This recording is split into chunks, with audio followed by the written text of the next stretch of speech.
Determinants पढ़ रहे हैं। पिछले क्लास में हम लोग मैट्रिक्स खत्म किए, याद है ना आप लोग को? पीछे वाला रिवीजन एकदम होते रहना चाहिए, पीछे वाला भूलेंगे आगे वाला प्रभावित हो जाएगी। तो डिटर्मिनेंट्स हम लोग पढ़ रहे हैं, सारणी कहते हैं हिंदी में। एक्चुअली में देखते हैं डिटर्मिनेंट्स है क्या। सिंपल है, थोड़ा सा पहला क्लास है तो इंट्रोडक्शन लेते हैं।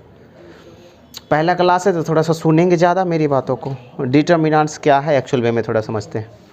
पहला क्लास है ना, थोड़ा सुनेंगे। जब हम लोग मैट्रिक्स पढ़े थे आव्यूह, तो आव्यूह क्या है थोड़ा बात करेंगे। आव्यूह क्या है तो हम कह सकते हैं ना, आव्यूह एक डिज़ाइन है। हम कह सकते हैं ना आव्यूह एक डिज़ाइन है। मतलब आपको आव्यूह का जो डिफिनेशन हम लोग नोट किए थे तो क्या था, संख्याओं के आयताकार क्रम विन्यास को आव्यूह कहते हैं। मतलब आव्यूह एक डिज़ाइन है। और आव्यूह की कोटि से क्या पता चलता है जी, कितने पंक्ति हैं कितने स्तंभ हैं। फिर आव्यूह के कुछ प्रकार होते हैं, पंक्ति आव्यूह, स्तंभ आव्यूह, वर्ग आव्यूह, सप्तत्मक आव्यूह, विकर्ण आव्यूह, अदिश आव्यूह, याद होगा ना आप लोग। उसमें एक वर्ग आव्यूह भी था। तो यहाँ जो हम लोग सारणिक चैप्टर पढ़ेंगे तो सारणिक चैप्टर में बाकी जितने भी प्रकार हैं, सुनिएगा, बाकी जितने भी प्रकार है सबको हम भूल जाएंगे। सिर्फ एक ही प्रकार का आव्यूह का चर्चा होगी, वर्ग आव्यूह। बाकी जितने भी प्रकार हैं ना उसको आप भूल जाएंगे, सिर्फ एक ही चीज़ों को याद रखेंगे, उसको हम लोग कहते हैं वर्ग आव्यूह। कोई लोचा नहीं होना चाहिए। बाकी सभी प्रकार को आप भूल जाओ, सिर्फ एक ही प्रकार को याद रखेंगे, वर्ग आव्यूह। तो सारणिक का हम लोग डिफिनेशन कुछ इस प्रकार का, सारणिक का डिफिनेशन है, आप लोग सुनेंगे ध्यान से। सारणिक का डिफिनेशन कुछ इस प्रकार का है, प्रत्येक वर्ग आव्यूह से रिलेटेड, प्रत्येक वर्ग आव्यूह से रिलेटेड, वर्ग आव्यूह प्रत्येक वर्ग आव्यूह से रिलेटेड, या 2x2 कोटि हो, 3x3 कोटि हो, 4x4 कोटि हो, 5x5 कोटि क्यों ना हो, प्रत्येक वर्ग आव्यूह से रिलेटेड एक संख्या होती है। उसी संख्या को उस वर्ग आव्यूह का सारणिक कहते हैं, फुल स्टॉप। प्रत्येक वर्ग आव्यूह से रिलेटेड एक संख्या होती है, समझ गए? उसी संख्या को हम लोग उस वर्ग आव्यूह का सारणिक कहते हैं। किस वर्ग आव्यूह का? जिससे रिलेटेड वो संख्या है। एग्जाम्पल्स के तौर पे हम समझना चाहेंगे, जैसे कि सारणिक चैप्टर में हम सिर्फ वर्ग आव्यूह का चर्चा होगा। जैसे कि सपोज हम लेते हैं 4, 5, 2, 3, ये एक वर्ग आव्यूह है ना। तो आव्यूह को डिनोट हम कैपिटल लेटर से करते हैं, तो ये आव्यूह हो गई, ठीक है, ये आव्यूह हो गई। अब इस आव्यूह से रिलेटेड एक संख्या निकलेगा, उसी संख्या को हम लोग कहते हैं सारणिक, इसका सारणिक। कोई दिक्कत? तो आइए हम सारणिक कैसे ज्ञात करते हैं, ध्यान से सुनिएगा। ए का जो सारणिक होगा, ए का जो सारणिक होता है ना, इस आव्यूह का जो सारणिक होगा उसको हम लोग डिनोट करते हैं ए के मॉड से, या डेल्टा से, है ना, या डेट ए से, DET, डेट ए। इसका पूरा नाम आप लोग पढ़ेंगे determinants of A. Det A short में बोलते हैं, डेट ए को कहते हैं, पूरा नाम पढ़ोगे डिटर्मिनेंट्स ऑफ ए, क्योंकि डिटर्मिनेंट्स मतलब सारणिक। तो किसी भी आव्यूह का जो आपको सारणिक निकालना होगा, किसी भी आव्यूह मतलब वर्ग आव्यूह का ही सारणिक निकलती है, सिर्फ वर्ग आव्यूह का ही सारणिक फाइंड होगा। तो किसी भी वर्ग आव्यूह का अगर आप सारणिक निकालेंगे तो उसको 3 तरीका से आप डिनोट कर सकते हैं। सूचित करने का सबसे पहले तरीका सीखेंगे ना हो, या तो मॉड लगा दे उस पर, या तो डेल्टा लिख दे, या तो डेट ए, समझ गए ना, कोई दिक्कत नहीं। तो सूचित करने का तरीका तो मुझे पता चल ही गई है आप लोग को। आइए इसका हम लोग डिटर्मिनेंट्स निकाल देते हैं। मेरा ए था, तो अब अगर आपको बोला जाएगा मॉड ए, हम मॉड लगा देते, तीनों से कुछ ही लगाते हैं, तो उधर भी मॉड लगाएगा, 4, 5, 2 और 3। अब ये जो था, ये जो आव्यूह था, अब ये सारणिक बन गया, नहीं सारणिक बन गया। अब आपको इसको हल करनी होगी। जैसे ही कहीं पे मॉड दिख गया तो समझ जाएगा वो सारणिक है, वो डिज़ाइन नहीं रहा। डिज़ाइन मतलब बड़ी ब्रैकेट। अब आपको उसको हल करना है। तो हल ऐसे होती है, मेन विकर्ण को पहले गुना करें तो 4 × 3 मतलब 12, माइनस साइड विकर्ण को बाद में गुना करें, 5 × 2 कितना 10, और घटाने के बाद जो आएगा आपको वही 2 न सारणिक होगा। तो इस जो 2 है उस 2 को कहेंगे सारणिक इस आव्यूह ए का। सिंपल चीज़ है, काफ़ी बेसिक है। मतलब कुल मिलाकर हम कह सकते हैं आव्यूह क्या है, तो आव्यूह का डिज़ाइन है।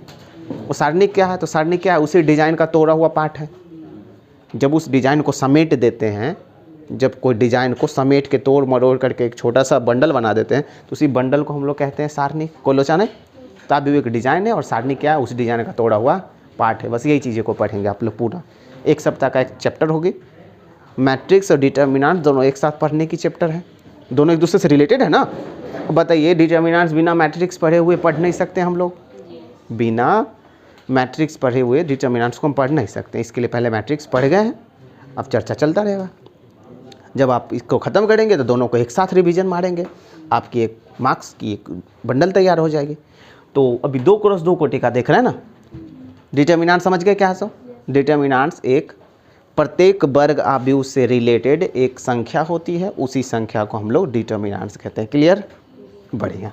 कैसे निकालते हैं 2x2 कोटि का डिटर्मिनेंट, समझ गए? डिनोट। चलिए हम एक 3x3 कोटि का समझाते हैं आपको, क्योंकि दो ही तो आपको सीखना है, 2x2 और 3x3 कोटि। सिर्फ वर्ग आव्यूह ही लेंगे कि वर्ग आव्यूह से ही रिलेटेड संख्या निकलेगी। तो सबसे पहले लेते हैं बिना कि इसका भी मन हम बी ले लेते, ए ही ले ले, ए लेते हैं 3 2 1 0 5 7 9 1 3। क्या यह एक आव्यूह है? ये एक आव्यूह है 3x3 कोटि का। और मुझे बोला जाएगा, आपको बोला जाएगा जो ए का मॉड चाहिए मुझे, मतलब सारणिक पूछा जा रहा है, यही पूछा जा रहा है। तो अब ये 3x3 कोटि का सारणिक कैसे निकालेंगे, आइए बात कर लेते हैं। 3x3 कोटि ध्यान रखनी पड़ेगी। 2x2 कोटि का तो काफ़ी आसान है, 3x3 कोटि का सारणिक आप 6 तरीका से निकाल सकते हो।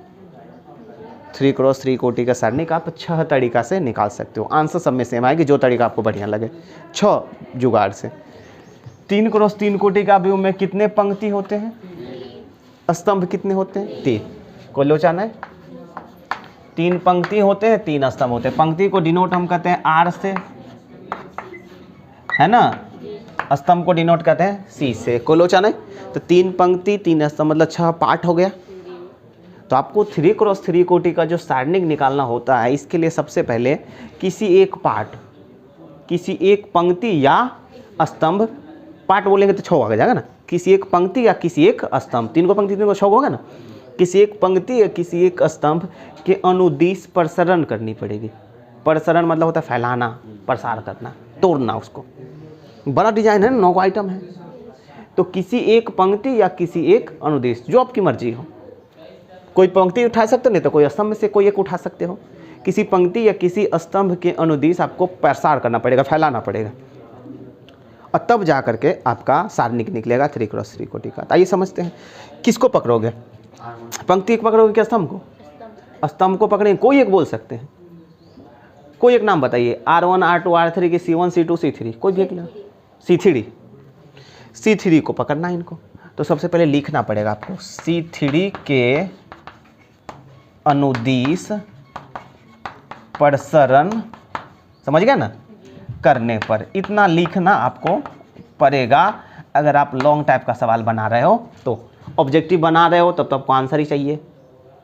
C3 के अनुदिश प्रसरण करने पर, ध्यान से देखिएगा, किसके अनुदिश? C3 के अनुदिश। तो उसको प्रसरण करने से पहले हम आपको एक चीज़ें समझाना चाहेंगे।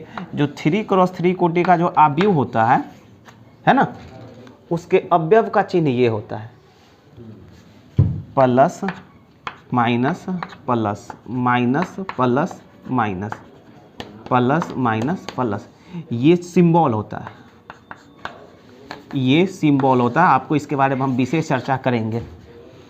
3x3 कोटि के जो अवयव की जो पोजीशन है, तो जहाँ पे कौन अवयव है, किसका चिन्ह क्या है, ये देखिए। अगर यहाँ वाला अवयव होगा तो उसका चिन्ह क्या होता है? प्लस। यहाँ वाला अवयव का माइनस। तो अगर हम बोलेंगे यहाँ इसका चिन्ह क्या होगा, 1 का माइनस, 5 का क्या होगा? प्लस। इसका क्या होगा? समझ गया ना। तो उसको आपको ध्यान रखना है, समझ में आ रहा है। तो ये अवयव का सिंबल होता है, साइन होता है, अवयव का साइन होता है। तो किसके अनुदिश आप प्रसरण कर रहे हो? C3 के अनुदिश। इसके बारे में चर्चा करेंगे हम लोग, ध्यान रखिएगा। तो सबसे पहले आप निकाल रहे हो मॉड ए, ठीक है, मॉड ए निकाल रहे हैं। C3 के अनुदिश आप तोड़ना चाहते हो तो शुरू हो जाइए। C3 कहाँ शुरू करेंगे? यहाँ से ना, अरे यही ना मेरा C3 है, तो हम यहाँ से तोड़ना चाहिए। ये C3 है तो शुरू पकड़िए 1 से, है ना। तो सबसे पहले 1 लिखिए और उसके बाद मॉड डालिए, ठीक है। अब 1 जो शुरू किया ना C3, तो एक जो लिए, अब ये एक दोबारा नहीं आना चाहिए, मतलब इस एक वाले पंक्ति को ढक लीजिएगा और एक वाले स्तंभ को ढक लीजिएगा ध्यान से। मतलब एक जो है ना, एक किस पंक्ति में है, पहला पंक्ति में है, तो पहला पंक्ति को ढक लीजिए। एक किस स्तंभ में है, तीसरा स्तंभ में, तो तीसरा स्तंभ को ढक लीजिए, समझ गए ना। तो एक वाला पंक्ति और स्तंभ को ढक लीजिए आप। तो बच्चा क्या दिख रहा है, 0591, 0591, समझ गए। तो एक का काम हो गया। C3 आप ले रहे हो तो एक का काम होगा। किस पे आएंगे, 7 पर, तो 7 सेम टू सेम चीज़ें करेंगे। लेकिन एक का चिन्ह क्या होता है, प्लस, तो हम प्लस से लेके 7 का चिन्ह क्या होता है, तो यहाँ पे आपको माइनस लेना पड़ेगा, समझ गए। अब 7 वाला ले रहे हो तो सेम टू सेम 7 ले लिए, तो 7 जिस पंक्ति में उसको ढक लीजिए, 7 जिस स्तंभ में उसको ढक लीजिए, तब ना 7 दोबारा नहीं आएगा। तो 7 जो है वो दूसरा पंक्ति में ढक लिए और तीसरा स्तंभ में ढक लिए, 3 2 9 1, सही है। चलिए C3 काम कर रहा है, 7 का काम हो गया। अब 3 का चिन्ह क्या है, प्लस की माइनस, ठीक है।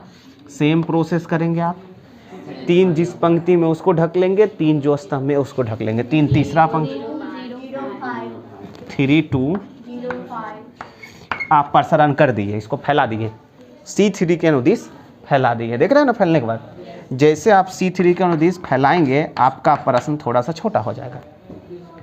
अब आप 1 लिखेंगे और ये 2 क्रॉस 2 कोटि तो सीख ही चुके हो, मतलब 3 जो है 2 क्रॉस 2 कोटि सीख ही चुके ना बगल में। अब ये जो 3 क्रॉस 3 कोटि था, छोटा छोटा 2 क्रॉस 2 कोटि नहीं बन गया। अब इसको गुना करना जानते होंगे, 0 माइनस 9 पंचे 45 माइनस 7, 3 एकम 3 माइनस प्लस 3 15 को लोचा। तो आपको जो मॉड ए निकालना होगा आप तोड़ लीजिए, तो 0 में से 15 माइनस 45 ना होगा हो, ये 3 में से 18 घटा तो माइनस 15 गुने माइनस 7, माइनस 15 गुने माइनस, गुना ना होगा तो माइनस 7 गुने माइनस 15, तो 15 सते 105 प्लस में 15 तिया 45 प्लस 45। अब फाइनली जोड़ घटाव कर लीजिए, 105 ये कट जाएगी ना, कुल मिलाकर के आपको 105 मिलेगा। ये जो निकला है यही जो है ये 3 क्रॉस 3 कोटि का सारणिक है। को लोचा नहीं होना चाहिए। प्रत्येक वर्ग अवयव से रिलेटेड एक संख्या होती है, वो संख्या क्या होगी समझ रहे हैं ना। तोड़ ताड़ के फाइनली वो मुझे निकलने वाली है, दिक्कत नहीं होना। आपको 6 में से किसी को पकड़ोगे ना तो आपको 105 ही निकलेगी। किसी 4 वाला कहाँ है, अब 4 वाला आपके सिलेबस में 3 वाला है, 3 तक 3 से ज़्यादा नहीं। लेकिन फिर भी आप अगर जानकारी लेना चाहते हो तो थोड़ा इस चीज़ों का अंदाज़ा लगा के समझ सकते हो। 3 क्रॉस 3 कोटि जब प्रसरण होता है तो 2 क्रॉस 2 बन जाता है। अगर 4 क्रॉस कोटि होगा प्रसरण करने के बाद 3 बनेगा, फिर 3 2 वाला बनेगा, मतलब 2 स्टेप ज़्यादा लगेगा, टाइम ज़्यादा लगेगा, लेकिन प्रोसेस सेम हो जाएगी, समझ रहे ना। लेकिन आपको पढ़ना है 3 क्रॉस 3 कोटि का ही, है ना। समझा रहे हो, समझ रहे हो ना चीज़ें, लेकिन आपको पढ़ना है 3 क्रॉस 3 कोटि। 4 क्रॉस 4 कोटि का आपका ना कोई एग्जाम्पल्स है तो आप पढ़ के कुछ कर ही नहीं सकते हो। अगर पढ़ने के बाद 2-4 सवाल भी मिल जाए बनाने के लिए तब ना, मिलेगा ही नहीं। तो बस सिर्फ जानकारी लेते आगे बढ़ते हैं, समझे ना। पहले अपनी दी हुई जानकारी को दुरुस्त करो, समय बचे तब नहीं, समझे ना। पहले सबसे पहले क्या है, जो आपका काम है उसको पहले कर लीजिए, मेहनत करिए, ज़्यादा समय बचा तब नई चीज़ें पढ़िए ना। आप लोग जो ज़रूरत है उसको छोड़ करके नई चीज़ें पढ़ने लगेंगे, नहीं तो पहले उसको हम लोग करते हैं, ठीक है। कोलोचा 3 क्रॉस 3 कोटि समझ रहे हो ना। किसी भी पंक्ति या स्तंभ को पकड़ सकते हो, जैसे आप बोल रहे C3 को प्रॉब्लम्स। ये रहा किसी भी अवयव से सारणिक बनाना। एक ऑब्जेक्टिव रहता है फिक्स, एक ऑब्जेक्टिव हर बार फिक्स रहता है। एक 3 क्रॉस 3 कोटि दे देगा और कहेगा इसका सारणिक क्या होगा ABCD, आपको निकालना पड़ेगा। ऑब्जेक्टिव में देगा तो लिख ला के जरूरत नहीं, जितना शॉर्ट में कर क्या ये एक ऑब्जेक्टिव में देता। अरे भाई तब समझाने के लिए ना टीम टाइम किए। अगर आपकी प्रैक्टिस बढ़िया देगी तो तुरंत झाँक झुक करके तुरंत निकाल दोगे, 15-20 सेकंड में निकाल दोगे। प्रैक्टिस बढ़िया, प्रैक्टिस क्यों करते हैं, ताकि काम कम समय में हो जाए। कोई दिक्कत। तो सारणिक का इंट्रोडक्शन समझ रहे हो, सारणिक क्या है सो। तो ये 2 क्रॉस 2 कोटि का, 3 क्रॉस 3 कोटि का। मुझे लग रहा है इसको आपको नोट करना चाहिए। इसको अगर आप नोट करेंगे तो आपको बड़ा बढ़िया रहेगा। नोट कर लिए। सभी बंदे बुक निकाले? चलिए बुक निकालेंगे और देखेंगे पहला एक्सरसाइज क्या है। प्रश्नावली 4.1 ध्यान से देखेंगे। सिंपल है, काफ़ी सिंपल है। 2x2 कोटि और 3x3 कोटि का सिर्फ सारणिक है और आपको प्रश्न करनी, कोई लोचाना है? ये सिर्फ आप प्रैक्टिस सीख तो गए आप तुरंत थे, लेकिन जब हम बहुत सारा प्रैक्टिस करते हैं तब जाकर ठीक ठाक हो जाते हैं। तो आइए हम लोग शुरू करते हैं। पहला प्रश्न क्या है मेरा? कह रहा है निम्नलिखित 1 से 2 में सारणी का वैल्यूएशन पूछ रहा है। तो इसमें मेटाल है का? थोड़ा लाइए तो बुक। एक ही सवाल है पहला में। ओ चलिए ठीक, लीजिए। चलिए तो हम लोग देखते हैं 1 नंबर सवाल में कितना पूछ रहा है? 2 4। ये क्या दिया आपको? जैसे मॉड दिख गया समझ जाओ सारणिक है। जैसे आपको मॉड दिखा मतलब क्या समझ आए? सारणिक है ये, कोई दिक्कत नहीं होना चाहिए। अब अगर इसको कहेंगे प्रश्न करने के लिए -2 है ना, माइनस फार्मूला से माइनस लगाते हैं ना, अब -20 माइनस प्लस का पूरा ध्यान रखिएगा। -2 और माइनस फार्मूला से -2 घटाते हैं ना, माइनस बीच में डबल डालेंगे, अब फिर -20 तो कितना हो जाएगा? 20 प्लस 18 हो जाएगा। ये हो गया आपको सारणिक। कोई जुलम नहीं है, 1 नंबर पूछा जाएगा। ये दूसरा सवाल है। दूसरा में 2 प्रश्न है, जिसका पहला प्रश्न क्या पूछ रहा है? Cos theta minus sine theta cos theta, यही ना। और अगर आपको इसका सारणिक पूछ रहा है, सिंपल फंडा कॉस स्क्वायर माइनस और माइनस साइन स्क्वायर थीटा। अरे भाई माइनस साइन स्क्वायर थीटा ना, माइनस फार्मूला से, अब minus cos square minus formula से माइनस साइन स्क्वायर थीटा। अब ये कितना हो जाएगा? Cos square theta plus sine square theta. ये कितना हो जाएगा आपको?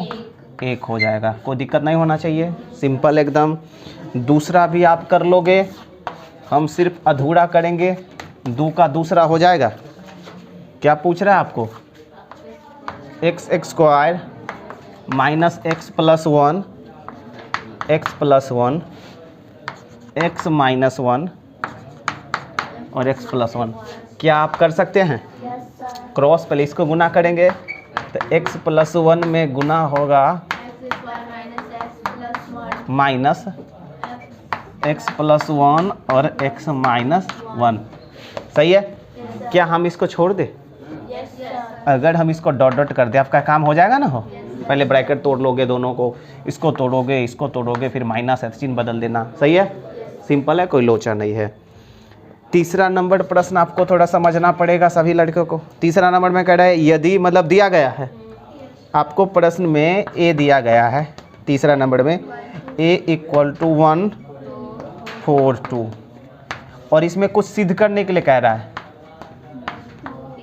सिद्ध करे, क्या पूछ रहा है सिद्ध करने के लिए? अच्छा ध्यान देखिएगा, 2a का मॉड जो है 4 × mod a। देखिए सिद्ध करने वाला सिंपल होता है, LHS RHS को मिला लेना है। ये सिद्ध करने के लिए कह रहा है। अब सिंपल फंडा, अभी जो आपको दिख रखा है वो एक आव्यूह दिख रखा है। एक क्या है? आव्यूह है ना। मॉड देंगे तब तो सारणिक होगा ना। आव्यूह आपको दे रखा है और हमको कह रहा है LHS पहले देखिए, वो सिद्ध करने के लिए कह रहा है। LHS बराबर RHS करनी पड़ेगी, तो LHS पहले देखिए। LHS में क्या है? 2a का मॉड, मतलब पहले a में 2 से गुना करे तब मॉड करे, समझ रहे ना। तो सबसे पहले यहाँ पे लिखेंगे ना मुझे LHS बराबर, तो LHS क्या है? 2a का मॉड, मतलब क्या है? पहले a में 2 से गुना करेंगे तो इसमें 2 से गुना करेंगे, तो इसमें a में 2 से गुना कर मतलब सब में 2 से गुना हो जाएगा। तो 2 से गुना होगा तो कितना हो जाएगा? 2 4 और तब मॉड करनी है। यही तो प्रश्न कह रहा है ना।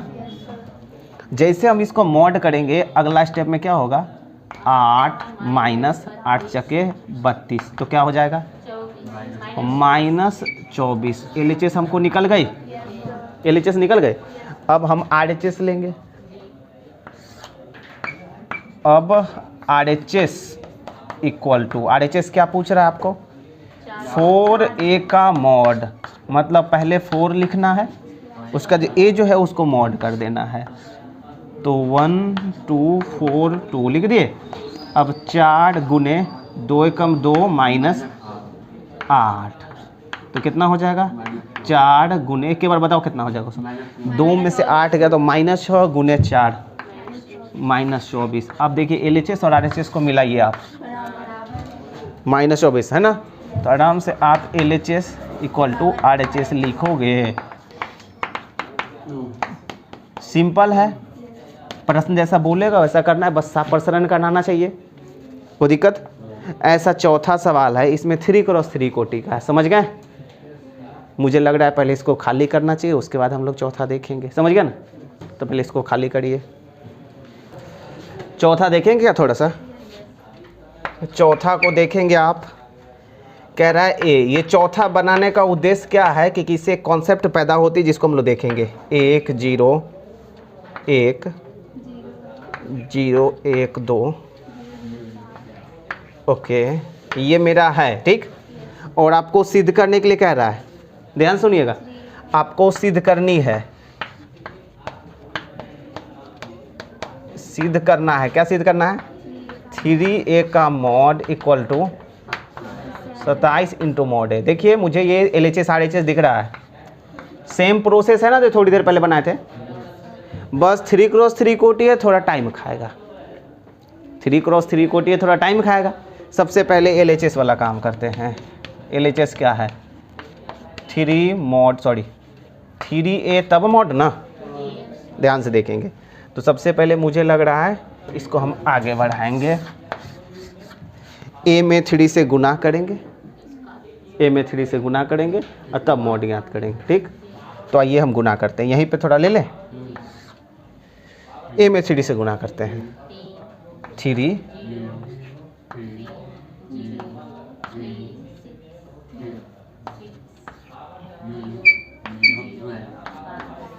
अब मॉड कर दिए, मॉडर्न करना था। अब मुझे इसको आगे बढ़ा करके, अब ये सारणिक बन गया, अब प्रसरण करनी है, मुझे प्रसरण करनी है। तो अब किसी भी पंक्ति या किसी भी स्तंभ की अनुदिश प्रसरण कर सकते हैं, लेकिन यहाँ पे एक लोचा आपको थोड़ा समझिए। 6 में से किसी को भी पकड़ेंगे प्रसरण करने के लिए, आपको आंसर सेम आएगी, लेकिन आप पकड़ेंगे किसको, तो आपको एक यहाँ पे एक सहूलियत मिलेगी। जिस पंक्ति में या जिस स्तंभ में ज़्यादा मात्रा में 0 है ना, उसको पकड़िए, बहुत आसानी से काम हो जाएगा।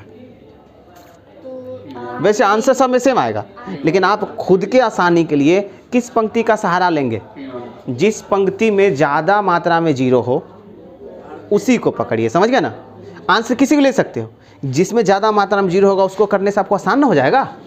तो किसको आप पकड़ना चाहेंगे, R1 R2 R3 जो लो के ले, R3 बढ़िया। मतलब आप यहाँ पे लिखेंगे R3 के अनुदिश प्रसरण करने पर, प्रसरण करने पर, R3 के अनुदिश प्रसरण करने पर। अब R3 लेते हैं हम, ध्यान सुनिएगा, R3 लेते हैं ना, तो ये ना R3, सबसे पहले किसको लेंगे, 0 को। अरे R3 0 है ना, तो 0 वाले पंक्ति स्तंभ को ढकेंगे, ध्यान से कहिएगा 0 ही होगा। मेरी बात को थोड़ा समझिए, अगर हम 0 वाले को लेते हैं, कुछ भी आए, मान लेते कुछ भी आए, लेकिन 0 ही ना होगा, इसलिए ना हम लेते हैं। अगला स्टेप में छोड़िए देंगे हम, देखिए ना 0 को छोड़ ही देंगे, क्योंकि 0 होने वाला है। 0 लिए कुछ भी, अब देखो ये माइनस होगा 0, अब कुछ भी आएगा ढकने उकने के बाद, कुछ भी आएगा 0 ही ना हो जाएगा। अगला बार से देखिएगा 0 वाले को छोड़ ही देंगे, कि हमको पता है 0 आ जाएगा। अब बचेगा कितना, 12 प्लस 12, और 12 वाला ही ना कुछ होगा, तो 12 वाले को पंक्ति स्तंभ को ढकेंगे, 3 0 0 3, तो आप ऐसे लिख लो 3 0 0 और 3, ऐसे लिखेंगे। अब अगर हम आगे बढ़ाते हैं तो 0 0 0 हो जाएगा, तो सिर्फ कौन बचेगा, 12 गुने 9 न, है ना, 12 गुने 9 क्या हो जाएगा, 108। LHS मुझे मिल गई। अगला बार से क्या करेंगे, 0 वाले को छोड़ ही देंगे, जैसे R3 का अनुदिश किए, इसको छोड़ देंगे, सीधे 12 वाले को पकड़ेंगे, ढकढो करके काम कर लेंगे, समझ गए, क्योंकि 0 ही होना है। LHS मुझे निकला 108। अब लिखेंगे RHS से। अब RHS क्या है, मुझे 27 इंटू मॉड A, मतलब सबसे पहले 27 और मॉड A कहाँ गया, 1 0 1 क्या आप 27 लिखोगे? किसके अनुदिश पहले प्रसारण करेंगे, लिखना पड़ेगा आपको। R3 के अनुदिश सीधे लिख लो, R3 के अनुदिश, R3 के अनुदिश प्रसारण करने पर, प्रसारण करने पर तो शुरू हो जाए 27, शुरू हो जाइए, ध्यान से देखिएगा। अब R3 के अनुदिश प्रसारण करने पर मुझे ये निकले 27। अब जीरो वाला तो जीरो, जीरो वाला जीरो, समझ रहे ना, सीधे 4 लेंगे कि नहीं, क्योंकि तो जीरो हो जाएगा ना देखो, तो क्या ले लें, सिर्फ 4 को नहीं पकड़ेंगे, सिर्फ 4 को ही पकड़ेंगे। शुरू हो जाए, 4 वाले पंक्ति स्तंभ को ढकिए, समझ रहे हैं, ये बाहर में 27 अपना जगह पे है, तो 27 गुने, अब ये कितना हो जाएगा 4 गुने 1 माइनस 0, तो फाइनली ये बताएंगे कितना हो जाएगा सर, 108 है ना हो जाएगा। ये LHS और RHS को मिलाएंगे, आपको मिल जाएगी, कोई दिक्कत। तो LHS बराबर RHS आपकी हो जाएगी, LHS इक्वल टू RHS। तो ये रहा आपकी चीज़ें क्लियर, ठीक। अब यहाँ से एक जानकारी मिलती है जो कि हम लिखेंगे कॉन्सेप्ट के रूप में, यहाँ से एक जानकारी मिलेगी कॉन्सेप्ट के रूप में जो कि हम लिखना चाहेंगे। वो जानकारी कुछ इस प्रकार की, गौर से देखिएगा, ध्यान से देखिएगा, मेरी बात को समझिएगा। अगर आपको एक आव्यूह A दिया गया है, कुछ भी हो सकता है ना, अगर आपको मान लेते एक आव्यूह दिया गया है A जिसकी कोटि है n क्रॉस n, क्योंकि जाहिर सी बात है सारणिक चैप्टर में आव्यूह अगर दिया जाएगा तो वर्ग आव्यूह ही होगा। इसको याद रखेंगे कॉन्सेप्ट के तौर पे, इसको याद रखेंगे। अगर सारणिक चैप्टर में अगर आपको आव्यूह दिया तो कैसा आव्यूह देगा, वर्ग आव्यूह। अब वर्ग आव्यूह की पंक्ति और स्तंभ द्वारा n n पे p p q q, समझ रहे हैं ना, वर्ग आव्यूह ना होगा तो जो n होगा, जो पंक्ति होगा वही ना स्तंभ होगा। तो मान लेते हैं आपके पास एक आव्यूह दिया n क्रॉस n कोटि का, ठीक है। तो यहाँ से अगर आपको ऐसा प्रश्न पूछेगा, ये A है ना, अगर A में कोई कांस्टेंट से गुना करके अगर सारणिक करने के लिए बोलेगा तो पता है इसका आंसर कितना निकलेगा। ये कांस्टेंट अब बाहर निकाल लेंगे और ये जो कोटि है ये पावर पे रख लेंगे, और ये पल्ले नहीं पड़ा, ये ऑब्जेक्टिव आपको खूब पूछेगा। फिर से समझिए, A एक आव्यूह है जिसकी n क्रॉस n कोटि है, और अगर आपको प्रश्न में इस A में कोई कांस्टेंट, A में कोई भी कांस्टेंट से गुना करके तब आपको सारणी करने के लिए बोले, मॉड लगाने के बोले, तो उसका RHS देखिए क्या होगा कि A को बाहर निकाल लीजिएगा और ये जो कोटि है उसके माथा पर रखिएगा पावर में, और A अकेले। वही सब दोनों सवाल किया है। जैसे एग्जाम्पल्स के तौर पर अगर आप एक एग्जाम्पल्स देखना चाहते हैं तो आइए देखते हैं। अगर आपके पास आव्यूह, देखिए ध्यान से देखिएगा, आपका आव्यूह है 3 क्रॉस 3 कोटि का। अगर आपको इस A में, ध्यान से देखिएगा, अगर A में 2 से गुना करके मॉड करने के लिए बोले तो देखिए इसका आंसर क्या होगा। 2 को बाहर निकालेंगे, इस 3 को रखेंगे सर पे और A का मॉड, तो कितना हो जाएगा 2A का मॉड बराबर 2 का पावर 2 8 इंटू मॉड A। ये ना होगा ना, कुछ इसी प्रकार का प्रश्न है। देखिए क्या किया गया। इसकी कोटि कितना है 3 क्रॉस 3, अरे 3 क्रॉस 3 कोटि है, तो इसमें किसे गुना किया 3 से, तो यहाँ पे 27 पता है कैसे आया। 3 को बाहर निकला और 3 का पावर 3, तब ना 27 हुआ। कोई प्रॉब्लम्स, कोई दिक्कत नहीं होगा। तो आपको जब ऑब्जेक्टिव पूछा जाएगा तो सिर्फ LHS देगा, RHS आपसे पूछा जाएगा, बता दोगे है ना। पावर में क्या डालोगे, कोटि, समझ गए ना, पावर में क्या डालेंगे, कोटि जानेंगे, कोई दिक्कत। तो यहाँ से एक ऑब्जेक्टिव बनता है, इसको आपको याद रखना है बढ़िया से। कोई प्रॉब्लम्स, तो इसको ध्यान रखिएगा, बहुत बढ़िया चीज़ है। खाली करे इसको, स्क्रीनशॉट कर ले। आइए, मुझे लग रहा है 5वां एकदम क्लियर कर ही लोगे। अरे प्रसारण करो यार, खाली प्लस माइनस का ध्यान दे लीजिएगा, प्लस माइनस की पूरी ध्यान। 6ठा वही चीज़ है। 7वां जो है एक सवाल देख लेंगे, बाकी 7वां का पहला जो है वो कुछ ऐसा है। ये एक डिटर्मिनेंट्स है और 2x, और आपको ऐसे प्रश्न में पूछेगा x का वैल्यूएशन ज्ञात करें।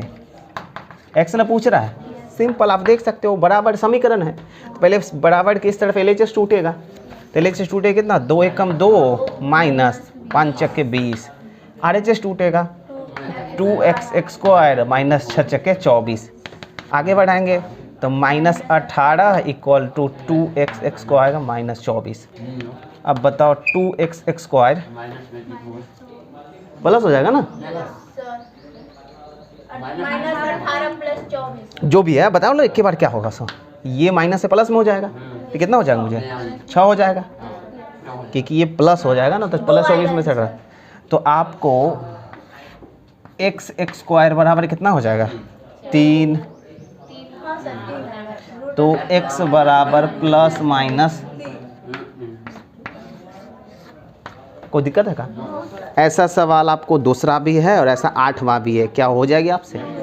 कोई जुल्म नहीं है। इसका दूसरा भी कर लेंगे और 8वां एक है सेम टू सेम, ऑब्जेक्टिव है ABCD कर लेंगे। तो पहला एक्सरसाइज आपका हो गया, बस सिर्फ इंट्रोडक्शन पे ही काम हो जाना है। अब नई नई लॉजिक्स पढ़ेंगे और सवाल आगे बढ़ते चलेंगे। तो पहला एक्सरसाइज आपका संपन्न हुआ डिटर्मिनेंट्स का, 1 सप्ताह का क्लास है, देख लेंगे हम लोग, ठीक। तो आप स्क्रीनशॉट कर ही लो, आप कर लो। अबीर का प्रयोग करेंगे। अरे भाई होली में ना कीचड़ वीचर का प्रयोग ना करें, वो जो बचकाना हरकत केला के रस में रंग मिला के ये सब तो बिल्कुल ना करें, और किसी प्रकार की नाली गोबर ये सब चीज़ का ना करें। चाहेंगे रंग का भी प्रयोग ना करें, अबीर का प्रयोग करें। फेस खराब हो जाएगा, एलर्जी हो जाएगा, बहुत सारा केमिकल मिल जाता है आजकल रंग में। अच्छा यार वही इम्पोर्टेंट है क्या? हाँ, अरे होली का मजा मतलब क्या? होली का मतलब कुछ भी, अबीर अबीर कर लो। और हाँ, लड़कों लोगों को पूर्ण, देखिए लड़कों को सख्त हिदायत दिया जा रहा है गलत संगत में आकर के, समझ रहे हो ना? नो नो नो नो, क्योंकि आप लोग बच्चे नहीं हो, बड़े हो गए हो। गलत संगत में कहता चल भाई देख लेते हैं।